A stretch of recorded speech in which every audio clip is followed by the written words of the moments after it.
Vive de tus Rentas, the show, the channel where we like to show you by applying, by taking action, how we use creative financing to live off our rents. And today, I'm super excited, honored to have this beautiful, awesome guest. He is all the way in Florida. Of course, we're in Chicago. It's not right now, and he is just telling us how beautiful the weather is right now during this time of the year, and we believe him. So we just wish we were there because he has some. I mean, he lives in an amazing property. His background, his backyard, faces all of these docks and beautiful yachts passing by, and just lives a beautiful lifestyle, I think. But the most important part is that he agrees with the idea of helping others by sharing his experiences, putting things in writing, showing a process, a system, so we can all get there. I believe that we share the potentially the humble beginnings, most of us, and so we have to go through all this process and these learning curves, and we're probably the same generation. I don't want to throw him under the bus, but we probably, back in the day, we know that we have to invest a lot of time and money, and this information was not available. So now it's our duty to guide as many people as we can. And so he just published a book. He's a bestseller publisher, right? He just wrote a book about the subject. It's called Creative Financing, and I am super excited and delighted that he agreed to join the show and teach us all about it. So yay, let's welcome Mark Monroe, all the way from Boca Raton, Florida. Yay, welcome, Mark. Thank you. Hey, thanks so much. I really appreciate it. Thank you so much. I appreciate it. I'm honored and excited. We've been going back and forth. We met about a year ago, and we have a lot in common. And yes, I've been around the block a few times. Can't you see my grays? those are just lines of like the wine, like the flavor. So there you go. Tell us about your book. I mean, I know that I read and I follow you. I have to confess, I follow you on your podcast and your TikTok. You always have amazing people. I love that you all are super down to earth, because it could be intimidating sometimes for some people, thinking that this is more complicated. So I think I love all that. And so I know that you recently published your book and you've been traveling to all those podcasts and promoting. Tell us all about it, and how did you get into this world? Where did the idea come from? Please. Thank you. Yes. Well, I appreciate it. Thank you so much. And yeah, I published a book. I wrote it about a year ago, this time last year. Just sat down. So a lot of people have said, hey, why don't you write a book, or why don't you do a course or something like that? So I was out in Palm Spring last year for a few months and had some time. So it was such beautiful out there. So just sat there and put it together, and kind of the wrong button on my side. So anyways, some people are asking me, why didn't I go ahead and for several years asking me to put a book together. So I did put a book together, and I kind of talk about the different seller financing strategies that I've known and I've used for the years. So I started my career way back in 1995 at the age of 24. I started out in real estate banking, and I actually ended up having a mortgage company up in the Washington, D.C. area with 107 loan officers. So I understand the whole mortgage background, the real estate banking, had a whole different team, had that for a while, sold that off. And a lot of my clients during that time were investors. So I kind of became friends. I understood the strategies. And then from there, I ended up working for a publicly traded company, had from North Carolina out on Florida. I used to go out there and meet with the banks and credit unions, buying their papers, the mortgage paper. So I've known a lot of these different type of strategies throughout the years. And I just decided to kind of put it out there. You know, the last 10 years, the market's been really hot. So everybody's been doing the wholesaling, and a lot of these, and I've been always doing the seller financing strategies through this whole time period. But now that we're going down that path again, and a lot of these opportunities are coming about with the market pullback, I'm excited when the market pulls back, because that's when there's great opportunities to find really good real estate deals. Absolutely. And also, Mason, don't sound like it, but it's also a good opportunity to help those in distress, wouldn't you say? Absolutely. And that's where this comes in, these seller financing strategies. And this is where people don't realize it, where you can help people that are in distress and save their property from a foreclosure. So these type of strategies are great because you're helping a seller and then you're helping a buyer at the same time that wants to become home ownership. And then you, as the investor staying in the middle, you make a few dollars along the way and you help everybody out on the process. Mhm. As like a realtor would in any way. So I mean, we're just coming up with different, more creative strategies per se. That's fantastic. So give us a little bit of a tease about your book. To give us Well, so what can we expect with the after reading that book? Am I gonna become? Am I gonna be moving to Boca Raton? well, believe it or not, I haven't been doing a lot of real estate deals in Florida. I've been doing it in other states because Florida's been such a hot Okay. market. I've been looking for Yes. markets that have been pulling. Yeah, I've been looking for markets that have pulled back in that the prices are dropping. And those are the opportunities to kind of going in there and finding some of these properties. So in the book, I give an overview of the different strategies. We talk about wholesaling, which everybody knows pretty much. Then we talk about subject to, everybody probably knows subject to because there's been some people out there pushing it. Then I talk about land contracts or contracts for deed, and then I talk about lease options. And I actually just did a video. Let's talk briefly about a lease option real quick because I just closed on Yes. one last week. I think, did you see that video that I posted? I saw about it, but I Yep. haven't read So it. But yeah, let's go walk us through all of it. sure, Yes, sure. thank you. So on that particular one, on $100, I locked it up for $100 with the seller, which the seller was a realtor, and she liked being a landlord, but she didn't want to deal with the headaches of a landlord. So that's where I came in. I did a sandwich lease option. So a sandwich lease option, it's like a rent to own. It allows me to do an agreement with the seller, and it allows me to sublet it to a tenant buyer, that I call it, and kind of stay in the middle. On this particular one, for $100, I ended up making $50,500 on that particular deal. So what it is I had to go into contract with a seller. The rent on that, this was just south of Orlando, and she wanted $179,000 for the property, and that's what it was worth at that time. I gave her 100% the appraised value at that time because the market was increasing, and the market rent, I believe, was like $1,350 a month. And I negotiated down to $1,200 a month because I said we're going to take care of the maintenance and repairs up to $3,500. Anything more than that, most likely the homeowner's insurance would kick in. So because of that, she gave me a little less monthly cash flow, and then I only put 2 months in the contract, 2 months rent, $1,200, $2,400. So then I turned around and market that property to a tenant buyer I found a buyer that wanted. We listed it for $214,000, and they had to put down first month, last month in security and 3%. So it was a total of like a close to $11,000. So, and then the rent to them was $1,550 a month. Okay. So I, out of the $11,500, I ended up giving the seller her $2,400. And then I had I think about a little bit more than $8,000 up front. Then I was cash flowing $350 a month. This was a 30-month term. Also, I forgot to mention in my agreement with the seller, I also structured it where I got a $150 credit towards the purchase price, At as the long as I end. make my payment. Yep, as long as I make my payment on before. So the whole spread on that thing was about $50,500. So that was one example of a sandwich lease option, and that's just one of the strategies that we go through in the book. So and that is so easy because it's really just finding and potentially your buyer. So let me think about this. So people may be asking, who would want to go and buy a house on a rent to own?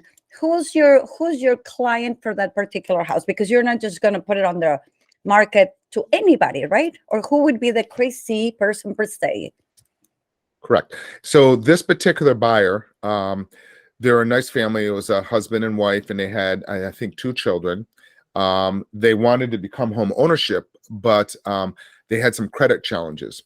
So normally, what I look for people that they can get their credit cleaned up anywhere between 12, well, usually realistically 18 to 24 months usually, and then I usually go Mhm. 30 months to give a little bit of a grace period. So they got the Mhm. credit all lined up, and so they will be able to purchase this home.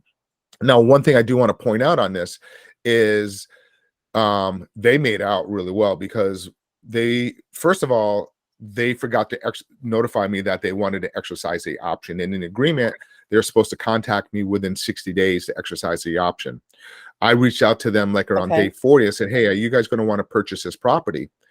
And so I'm the one that initiated. And they said, yeah, we want to purchase it. So they went through the process. Now, technically, per the contract, I didn't have to sell it to them because they voided the contract, but these guys were great people and I went and sold it to them anyways, because what happened was that property, even though I sold it to them for 214,000, because the market value went crazy in Florida, that appraisal came back at $265,000. So they made Oh, out, wow. those buyers. Sure. So Sure. yep, so they So, made out. mhm. And go ahead, I'm sorry. No, no, no. Continue, please. Yeah, so they were extremely happy. They were good people. We had a great relationship. I think I probably over 30 months just talked to him maybe twice. And just because a hurricane went through the area and just wanted to make sure there was no issues with the property. And other than that, everything went great. There was no issues at all. So those are the type of your tenants, people that you want, that Sure. they take ownership in the property because they thinking it's going to become their own home, and which you really want it to become their home. So those are the type of people you look for. Nice families with children Right. that don't want to keep moving. Mhm. And it's amazing because you have been your fair enough of time, of period of your life involved in the traditional lending side. You know how challenging it is. And this is to people that truly are paying even more in rent, that are able to afford that. So I think it's once again, wrap it around to the win-win, because they're paying less than the mortgage would be for the type of house they're getting. They're probably getting in there with a little bit of equity too, because we're selling it probably under the market value just to move it fast, perhaps. So there is a win-win situation there. Go ahead. Do you need to take Well, the call? yeah, they got like $50,000 of equity on that one. So they did really well. And in my personal property where I live, I did the same thing. I purchased it on a lease option Mhm. with a seller. And when I finally closed on the property with the seller, where I currently live now, I ended up having $47,000 of equity in my property on that particular one because I locked in earlier and I was unsure if I wanted to purchase it. But because the market was soft at that time, I'm like, I don't know if I want to stay here. But I decided to stay here because I just love, because I live in the house and then I downsized to the condo on the water. I didn't know if I was going to like that. And it took a little bit of adjusting, but I love it now. I don't think I could ever go back to the house. I just love living on the water now.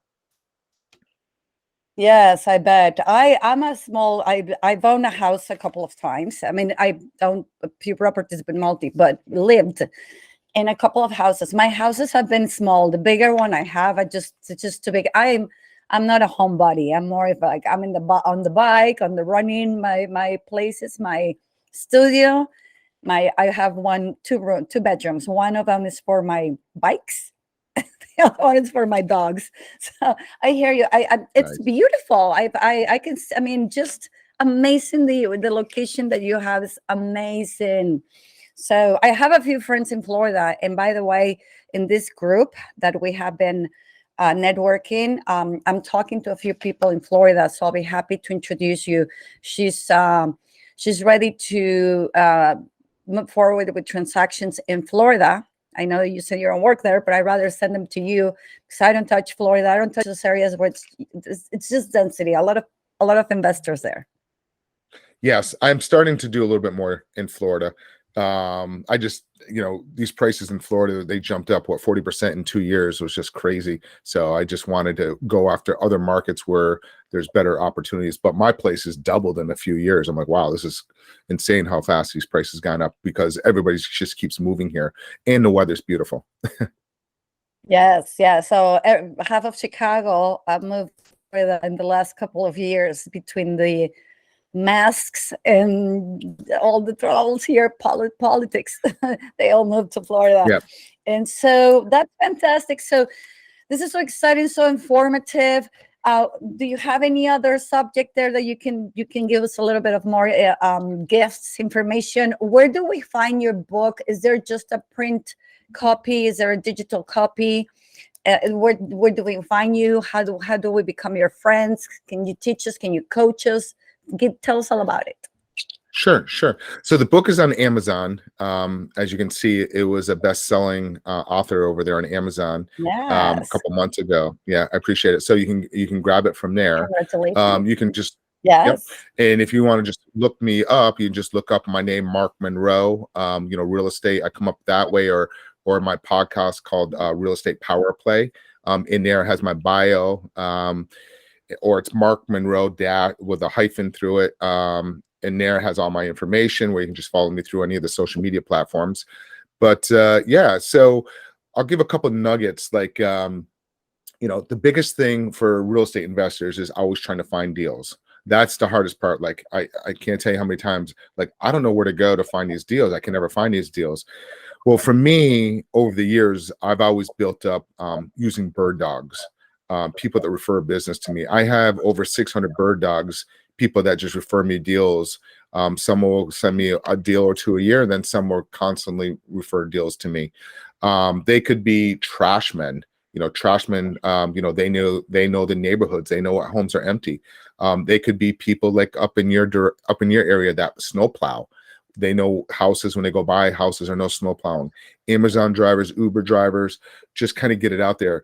One of my great sources are hospice nurses. I get a lot of deals from hospice nurses because a lot of times, yeah.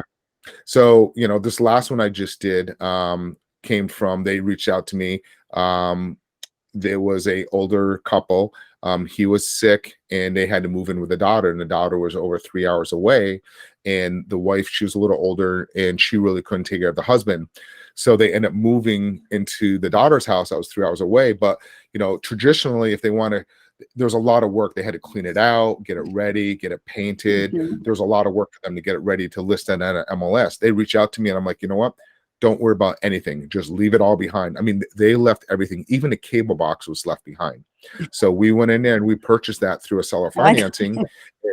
Yeah. So it worked out really well. It's a seller financing where, they get a monthly check now and they kind of live off of that, just like their Social Security. So they really enjoy it. Plus they had the home. If anything ever happened, they had the home as collateral. But it's just, to them, it's just another way where they don't have to worry about, taking care of the home, getting it ready, and just getting that monthly check coming in. Yes.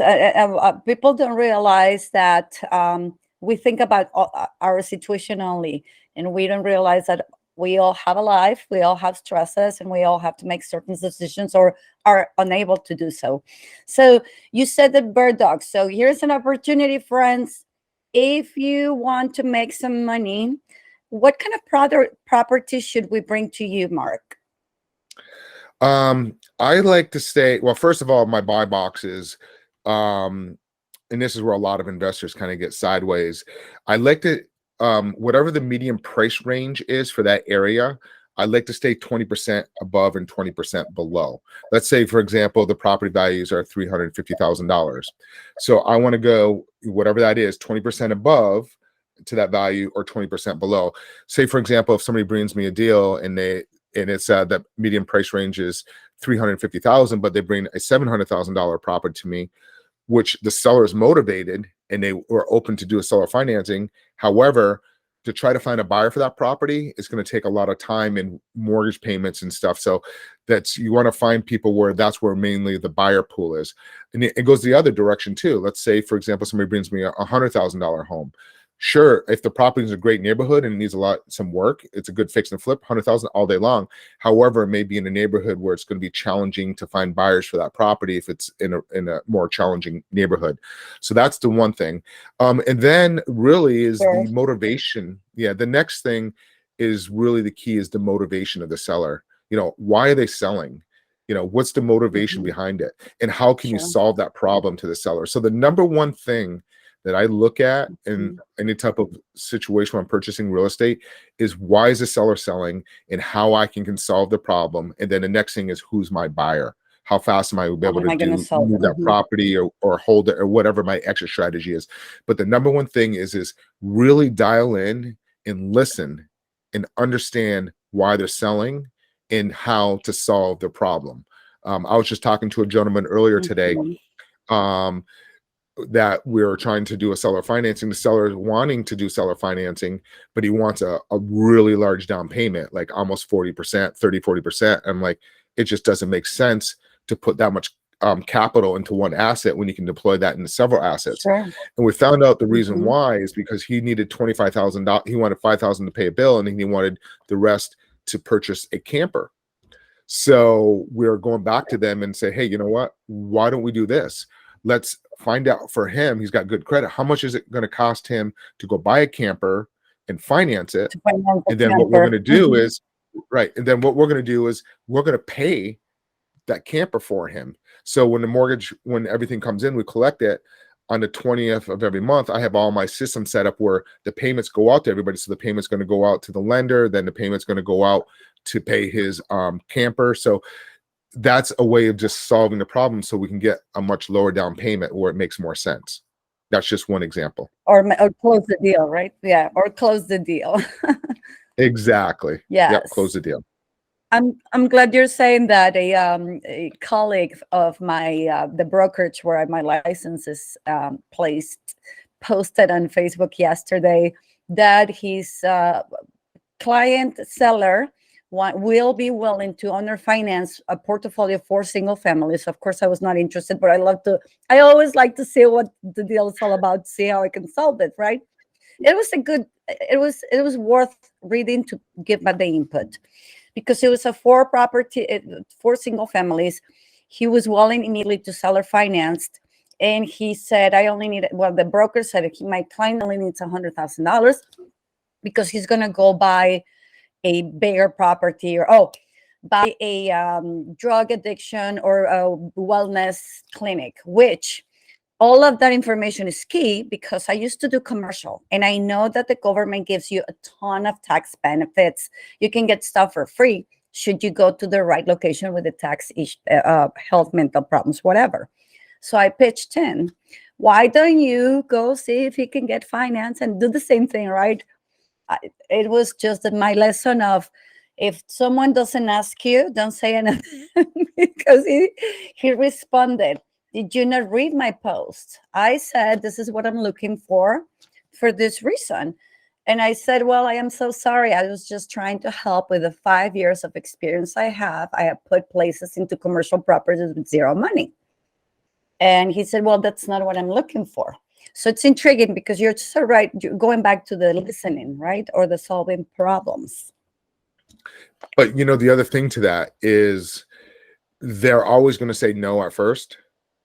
70% of my deals come from people that I present an offer like what you just did. They originally say no, but 3, 4, 5, 6, 7 months later, they tend to come back around because if they can't sell it, then they come back to your problem or your solution. So keep that in mind. Yeah. Make sure you have a really great follow-up system, because that is one of the things where they originally, I don't want to do this.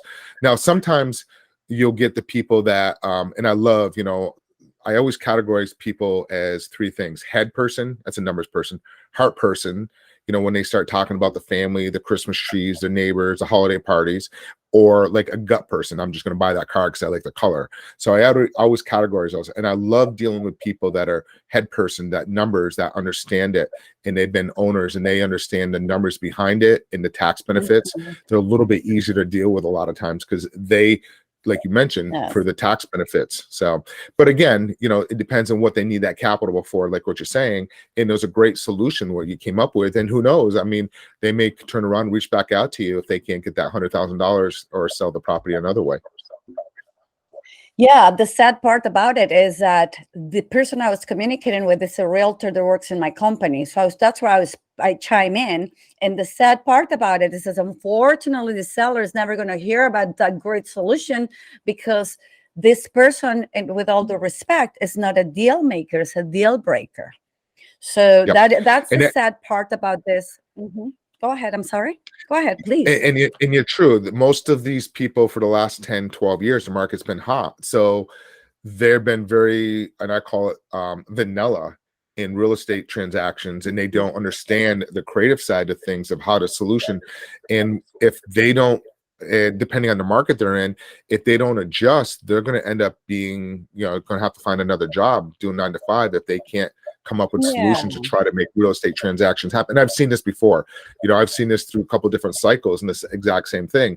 And the ones that are adjust are the ones that usually make it through and stay in the business. And the ones that don't adjust end up usually going to be in a 9 to 5 job. But it also depends on the market, because there is some markets still pretty hot out there right now.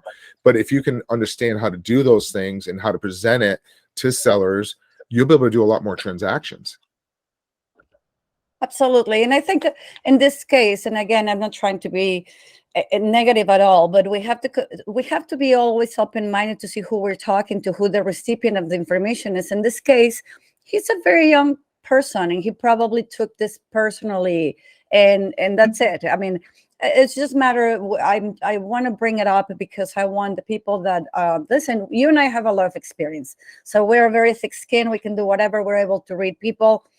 So new people don't get intimidated. Don't think that they just because he has a license, he knows better. He's just probably starting. I'm not saying that he's not doing the right thing. He's just, when you don't know what you don't know, you tend to do the only thing that you do know. So, I learned that a long time ago. Go ahead. Yeah. And this game is real estate. It's a lot of psychological, like understanding and how to communicate with people. And the one thing that I've learned over the years, and I learned this through, I do a lot of mentor masterminds, and I'm in another mastermind group of a multifamily. But anyways, one thing about 6-7 years ago, somebody was explaining something to me, and I'm like, oh, wow, that's a great idea. So when you're negotiating with a seller or realtor, whoever it is, you want to present it as like you're sitting at a table, but you both are sitting on the same side, and the issue is sitting across the other side. And how can you two figure out a solution, whatever that on the other side, instead of just sitting across from each other and going head to head, sit on the same side and let's say, hey, what is that problem? How can we solve this problem together? So that's something that I learned from him on that many years ago. And I'm like, wow, and I've actually been using that and teaching people that, and it's been a big game changer. That's a great advice. Thank you. And I think also the fact that social media makes this so impersonal, right? That when we answer, it may sound one way in our eyes. I know it sounds silly that I said sound, but it's true. We read it and we put in our brain in a certain tone, right? Because they use the words that we never, whatever. Just interpretation, communication is amazingly challenging. Yeah, and you hit the nail on the head. Is like a lot of times when you're presenting these new strategies to people that they haven't heard of, they're automatically going to get defensive, put a wall up. So you always want to go in there and explain and show them the benefit. I was actually on a phone call the other day with somebody, and we're presenting a seller financing offer to the seller. And I like to put it in writing and do an amortization schedule. So I pulled it up. We sent it to them. We're on the phone call. We told them, pull up the amortization schedule, go down. We're going to do a 10-year balloon. I'm like, all right, go down to line 120. And I said, all right, how much of money have you received, during that time period? And then over to the right, what's that balance? Do me a favor, add those two things up. And wait, you're selling it for this amount of money.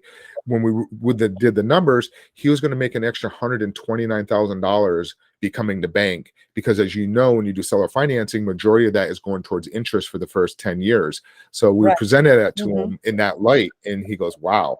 And so we wrote up the deal because of it, because we presented in an offer in a positive way, the benefits to the particular one. But you're right, you almost have to treat them you have to educate people. That's really what it is. And we're out there educating, like you and I are out there. We've been doing these type of seller financing, and I'm starting to see a lot of wholesalers jump over to do a seller financing, but they're so uninformed. Like you mentioned earlier, you don't know what you don't know. I see these people out there doing seller financing, putting it together and just doing an assignment, selling it off, but they had no clue that they're originating a loan and they have to follow RESPA and Yes. guidelines because now you become a loan originator.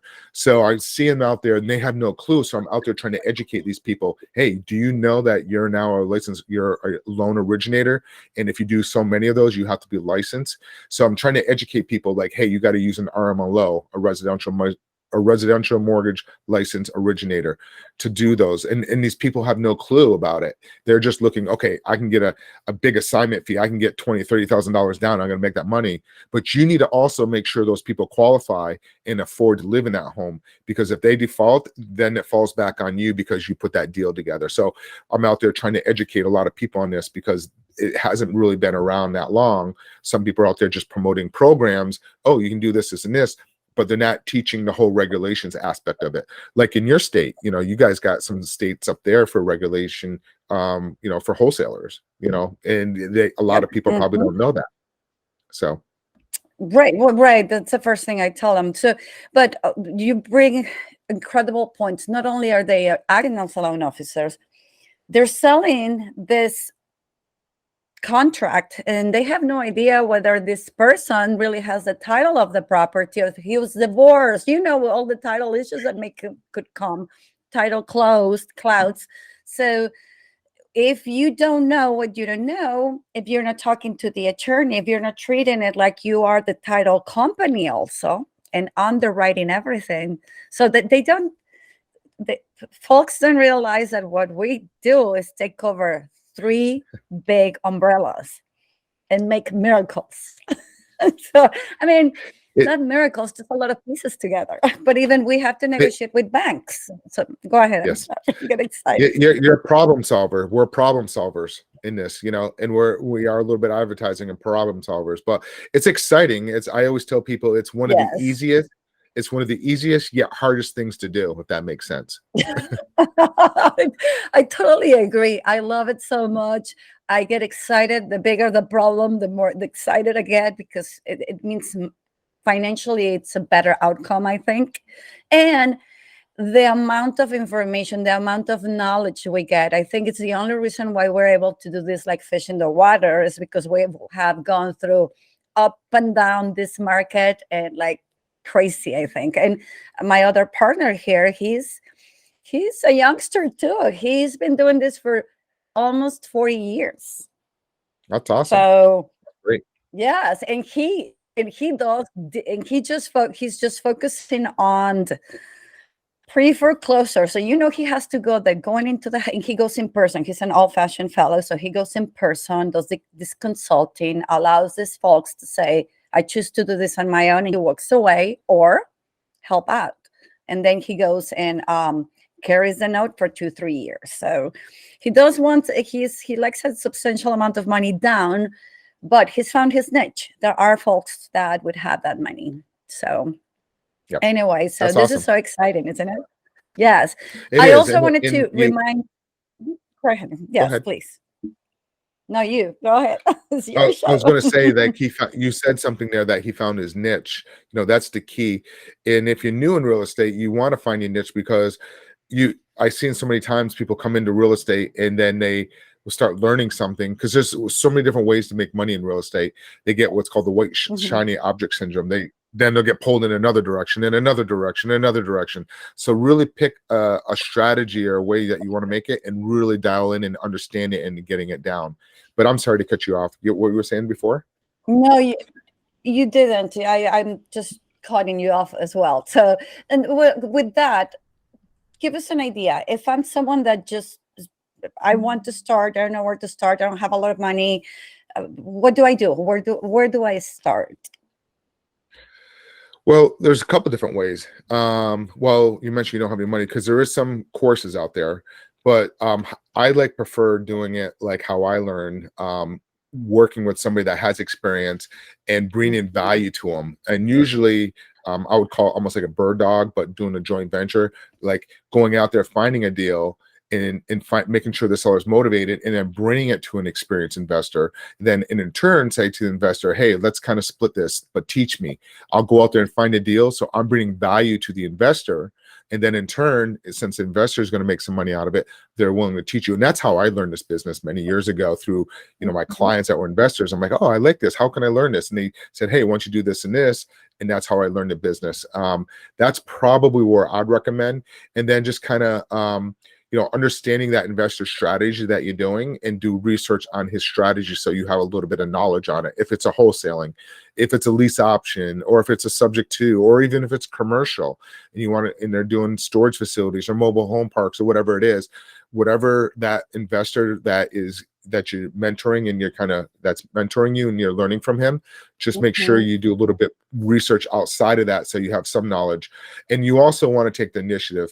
I can't tell you where this drives me nuts, that they want to learn real estate, but they don't do anything. They expect me to do everything. Tell me what to do. Yeah, they don't they don't take any action. Like I've had people like, oh, this is what I want. And I'm like, okay, I'll give you this. And they're just taking pictures of for sale signs and sending them to me and wanting me to call them and do everything. I'm like, you got to get on the phone and talk to these people, start learning, especially if they're for sale by owners, just the free leads. You're not paying for advertising. Get on there and just get out there and start, learning it and just practice. I'm glad you're saying that, because I thought that I stunk as a coach. And it's all about the right person, because people do invest in money to do this and they still don't do it. And I don't know if it's because I sound like I know it all, or I've changed so many strategies. I have to follow Lee Pace's lead to say, I'm going to put all my content out there. I'm going to put all my transactions out there, so folks know that I know what I'm talking about, because when they're in these big groups, in my community is very common, because it's just the Hispanic community groups, big groups, just now started to popping up everywhere. And all of these groups, like the one in Florida I follow, the one in Maryland, they're like, I think the leaders are not even older than 30 years old. So they're promoting all this, there's nothing wrong with age. It's just they haven't been seasoned enough to learn all the strategies, period. They haven't been anyway. So they promote the flip strategy with, I don't know what you think about flipping, but I don't put the strategy of flipping in the investment real estate. Do you consider that investing? It is. I mean, the fix and flip guys, they definitely make a lot of money. I have a friend that in Orlando, his family now are taken care of because he's done some fix and flips. He's done really well. But you got to be careful. I do call it it's a different type of real estate investing, but for me, I've done some, but I don't prefer to. And I definitely won't do it in this type of market where it's pulling back. Now, if the market is going in the other direction, then I don't mind doing it. And that's where over the last few, really since COVID, a lot of people did the fix and flips, did really well because these prices went through the roof. He had one where and the interest rates were so. Sorry. Yeah, and like his example, he was talking about one where he did his numbers and he had an exit price and the numbers work. But while he was doing a fix and flip over the 4 months, that property went up another $45,000 during that time period. So he did really well. But that's weird. The market's normally not like how it has been, gone up 40% in 2 years. Our government threw so much money into the system. So the money had to trickle through the system. And that's kind of what happened. And now we're feeling the effects of it with inflation because there's so much money that was pumped out there. Sure. But, you just got to learn how to adapt during these times and just look for the opportunities, look for opportunities when they go up and look for opportunities when they go down. Agreed. So, and going back to the flip, well, you consider that as an investment, but would you suggest someone that's brand new to get started with a flip? No, I would not. And that's where a lot of people get burned. And you got to remember, these guys that are probably teaching it, I'm sure they probably did really well during the flips and they've done extremely well. But now the market's pulling back and they're trying to educate people on how to do it. I don't know if they're charging money to do the flips and teaching these courses, but I see a lot of people now, and there's nothing bad with this, but they did really well. Right. But now they're not making that money in that strategy. So they're shifting to another one. And now they're trying to do education on trying to teach these people how to do whatever strategy. I see that happening now. Yeah. And there's nothing wrong with that, but you want to be careful. if you're going to do a fix and flip, my personal opinion, if you've never done one, again, find a mentor that's doing fix and flips and finding the deals and have them teach you how to do it. And then you get a piece of the deal and kind of learn that process.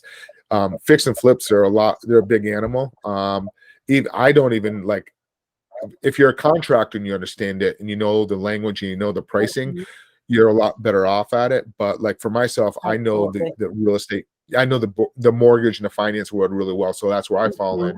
So, but if you're a contractor and you know that world a little bit better and you feel you're getting a great deal, then it might be right for you.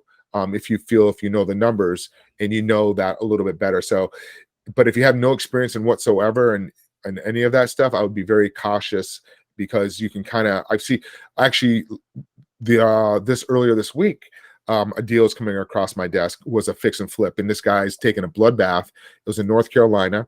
He used his and this is an example where you're getting to where fix and flips can be dangerous, and this is an example of one. So the property is worth, I think currently when they were doing it, the ARV was close to 600, and they picked it up, I think I don't remember exactly. They owe 345, and I think that was some of the money that they're going to use for the fix and flip, and it needs about $150,000 worth of work. Well, the market is pulled back, and because of the supply issues, the prices went up so much, and they used hard money. Now their hard money is due, and they ran out of money to do the fix and flip, and now they're in a problem. So, and that's a prime example, because the markets pulled back and it depreciated in that market, and their costs went up. So they didn't calculate their numbers correctly. And now they're in problems. So I was trying to coach them through, try to work through and work directly with a hard money lender and try to stretch it out through a seller financing, because then the hard money lender is going to have that same problem. So I was just trying to come up with some solutions. So we're going to start seeing more of that with people doing the fix and flips and kind of getting a little bit underwater.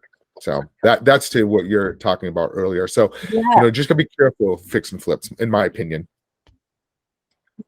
I agree. I mean, I could not, all of this information you just gave is exactly what I tell my clients. I'm glad you're saying that. And I was going back to, you said, someone gives you advice, go do more research. And that's when I was telling you about this group. These groups do only know that. That's why I was talking about the age. They only have practices.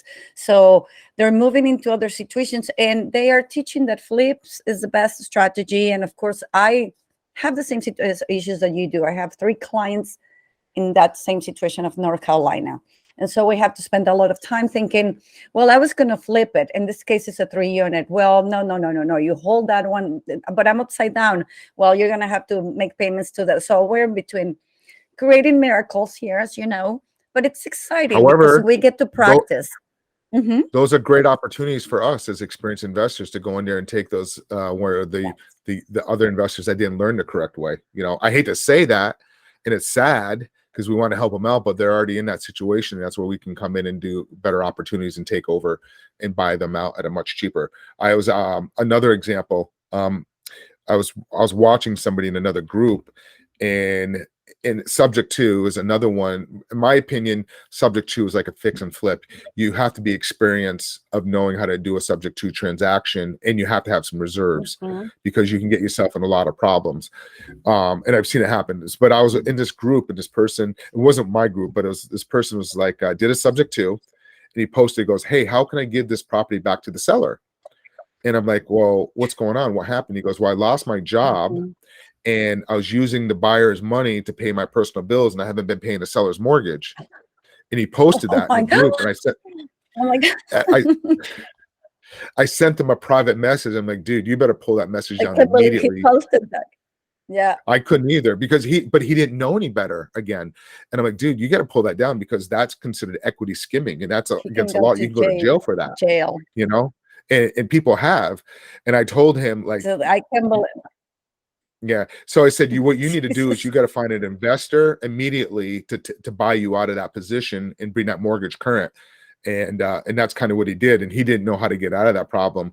But when you're doing those type of deals and you're going to be holding a property, you want to have 6 months reserves to carry that if something happens. Because yes, Absolutely. deals are great, but you need to make sure that you position yourself for if something goes bad. So if you're in the middle and you're holding it, you want to have reserves. And a lot of times these people don't have the reserves and they're just living off of it. And that comes from experience. So, and a lot of these younger people that are coming in and doing it, which is great. Some of these guys are sharp, but then I see a lot of these guys just taking that money and spending it and going out and buying, being flashy a little bit. But you got to be careful. Just make sure you're smart about your money about it and make sure you have some reserves so your business lasts, if somebody Right. stops paying. They haven't experienced, like you said, it's not that they're young or they're super smart. They haven't experienced the other side. They just have not. And until you fall on your face and in my case, like you, I was very, very lucky that I have to play with thousands of people's money, right? I'm a realtor and I have to be creative because they didn't have the papers, so they have their money or whatever. So I experienced with other people's issues. And because I work in a state where there was not attorney and no English speaking people, I was the one communicating all the time. So I learned mortgages, title, everything just because I was the only one that spoke both languages. So again, the only reason I learn is because the title company will come to me to tell me all kinds of issues. So when you come to this negotiating part, or I went through 2008 when we have to adjust those loans, right? So my clients will come to me, and I wasn't a mortgage officer, but I was the only one speaking Spanish. So I had to call. How do I do this? Just asking questions. So I'm blessed that happened, because now I'm able to do this with my eyes closed and just give me the problem. This is the solution. It's fun. But you're right. People don't understand that there are huge liabilities with not getting very well educated. I'll tell you, my guy is sending me leads, and he's sending them to me. I'm sending them to the attorney just to make sure that we're speaking to the right person and, a little bit more of due diligence. Yep. So, Yeah, it's a great game. Mhm. It's a great game. You can become really wealthy if you do it the right way, and just take your time and just, it's not a process of, quick money, fast money. It takes time and you got to build it up. And a lot of times these other people are out there poaching and like, oh, you're going to make all this money. You can, but it does take a little bit of time. I was just talking to this person, and I'm like, hey, what is your goals? And he goes, my goal is I want to do 100 properties deals in the first year. And I just like, you know what? No offense, but that's an unrealistic goal. He goes, oh, I'm at 5 years. I'm like, okay, 5 years is a little bit more realistic, but you just got to have realistic expectations, educate yourself. If you have a coach or a mentor, don't always just go off of that person. Make sure you do check other people of whatever the strategy is, because making sure that they're doing things legitimate way. And you can always learn. I'm always learning from other people in the industry. Like I do the masterminds of other. I'm in a multifamily mastermind group myself. That particular one I paid $18,000 to be a part of for the year. But the way I look at it is kind of like, it's like a golf community, a membership club where you're part of people to network. And also I look at it as, instead of, because there's 20 people in there, I have 19 other people that are mentors and coaches to me. So they're bringing value. We're all bringing value to each other. I did a land development mastermind a couple years ago, and in turn, I'm developing 145 doors outside of Charlotte. So I've always constantly always kind of pushing myself to another level and surrounding myself by like-minded people. Yeah, absolutely. I appreciate that very much, because I do invest in myself as well. So I do masterminds, I do coaching. Right now, I'm seriously thinking about going back to college, not necessarily to college, but finding some college education for speaking. And I was just telling the story last night to my mentee that I can't believe, I'm watching videos and I'm just like hiding under the bed, nobody around, but I'm just for me, because I'm not excited about what I'm watching. But 27 years ago, when I moved to this country, I couldn't speak a word of English. That was my only goal, to learn English and go back home and conquer the world. And I remember I signed up for Indiana University in one semester for 2 classes, speech and writing comprehension. And I don't know why I did that. I thought that would teach me English, and it was the worst nightmare of my life, because it was college education level English, and of course I couldn't even write. I couldn't even sing like a basic song. So anyway, to make the long story short, I have gone to special school English in Mexico, so I came with a lot of cheat sheets. So when the speech test was up at the end of the semester, it was just a speech. You have to give a speech. So I stole one of my former speeches from my other school, but I could hardly speak. I mean, I remember standing behind the podium, sweating. My lip was shaking, and I was almost crying. And the teacher asked me, oh no, the teacher asked first, who wants to go in first? So I just raised my hand because I just wanted it over with. And so when I got to the front, I was feeling that way. And then she asked if I wanted to sit down because I was so nervous. And 27 years ago, in the university, I was the only one that looked like this. Everybody else looked very different. So she asked me that, and I'm looking at everybody, and I just remember holding the podium and saying, "No, I'm finishing this," because I knew if I sat down, I'll never stood up. So I can't believe I'm doing this now. I'm super excited. I mean, it's amazing. So You got to it's been a push it. long way. You did an amazing job. That's amazing. I can't even imagine, going into another country and starting over and understanding the language and kind of, I mean, I got to applaud you for that. I mean, that's just amazing and pushing yourself. And you have to. That's what, again, I always tell people, if you're not failing, you're not learning and you're not succeeding. So you have to fail to be able to move forward. So that's amazing. Nice job. Excellent. Oh, thank you. That's very kind. That's very kind. So I'm grateful for everything. Thank you. And so one last time, Mark, I know we have to go. Thank you for giving me all this time. But I want to, if you can suggest one book that has changed your life besides yours, what book changed your life or changed your mindset or make you understand that, oh, I can do this, or things are easy? Yep. The mere, yeah. Outside of real estate, I mean, we all love Rich Dad Poor Dad, but I say the Miracle Morning book is amazing. You can actually get it on YouTube too. I think it's up there now. That book is just amazing. It can really change your whole, no matter what you're trying to accomplish in life. If you're trying to change your eating habits, if you're smoking, your mindset, your career, your family life, your relationship, that book is just amazing. It's called The Miracle Morning. Thank you. I've read it too. I have a few audiobooks as well. Great. And the last one thing, what's your piece of advice to anybody in life, professional, spiritual? What's your best advice? Surround yourself with positive people. That's probably the best advice. It's just surround yourself with positive people and just get rid of the toxic energy out of your life and just be positive all the time. That's probably the number one. I know that you're very genuine about it because you've been nothing but very kind to me, very welcoming, very open, and I truly appreciate that. And I hope that we continue doing this. Now I'm gonna send you all my deals since you're interested in the Midwest. I hope. I'm sure Chicago is not your number one because of the landlord situation, but we are getting we're getting a few lots here to move, and we're getting picky sellers, so we may have to double close them, but they're not bad. We have the buyers already, so we just Awesome. got to put the pieces together. Yeah. So we'll keep in touch. We'll put. Yeah, you definitely can still do deals in those states. You just got to be careful of what you're doing for your exit strategy in those states. But yes, I can't thank you enough for having me on. I really appreciate it. You've been a great person. You've given some amazing advice in some of the groups out there helping people. So thank you as well. Thank you so much for having me on. Thank you. And next time I'm in Florida, maybe I'll stop by and say hello. And likewise, come watch the Cubs game with your wife. Bring your wife over. Absolutely. I appreciate it. I love that stadium, by the way. I love that stadium, by the way. Thank you.